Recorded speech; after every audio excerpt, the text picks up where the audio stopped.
நிறைய ஆண்டுகள் நம்ம ஒரு பயணத்துல இருக்கும்போது, ஆரம்பத்துல நம்ம மேல நம்மளுக்கு ரொம்ப தன்னம்பிக்கை இருக்கும். நம்மளால கண்டிப்பா முடியும் அப்டின்ட்டு. அந்த பயணத்துல நீண்ட நாள் ஆயிட்டே இருந்து சக்சஸ் கிடைக்கல அப்டின்னா, விட்டுட்டு போயிடலாமோ, நம்ம தவறான பாதைக்கு வந்துட்டோமோ அப்டின்ற நெகட்டிவ் தாட்ஸ்லாம் வர ஆரம்பிச்சுரும். வெளியில இருந்தும் நெறைய நெகட்டிவிட்டி வரும். அதெல்லாம் எப்படி ஓவர் கம் பண்ணி இந்த இதிலேயே சஸ்டெயின் பண்ணீங்க படிக்கிறதுல? அதுதான் ஆக்சுவலா என்னன்னா, எனக்கு ஃபைனலா நான் ரொம்பவே பிரேக் ஆயிட்டேன். கடைசில என்னடா இவ்ளோ நல்ல பேப்பர் நல்லா எழுதியிருக்கோம். அந்த எக்ஸாம்ல இப்படி நமக்கு வரல ஒரு மெயின்ஸ்ல அப்படின்னு சொல்லும்போது, நான் அவ்வளோதான் பிரேக் ஆயிட்டேன். இனிமேட்டு நம்ம முடிஞ்சது அப்படின்ற மைண்ட் செட் தான் இருந்தது.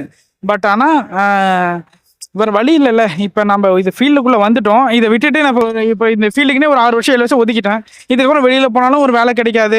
இல்லன்னா நம்ம ஒரு பிசினஸ் பண்ணி, அதுல டெவலப் பண்ணி ஒரு 7 இயர்ஸ் வேஸ்ட் பண்ணி அப்புறம் எப்படிலாம் வேற வழியே இல்லை அப்படின்னு சொல்லும்போது இதுதான் வந்து let's give me the hardest hit அப்படின்னு சொல்லுவாங்க. அதனால் நம்மளோட முடிஞ்ச 100% எஃபோர்ட்டை போட்டு ஒன்று நம்ம கொடுப்போம் அப்படின்ட்டு பண்ணும்போது அது கிடச்சிச்சு. அதனால் நான் என்ன சொன்னேன், உங்களை இங்கே யாராலையும் முடியாதுன்னு இல்லை.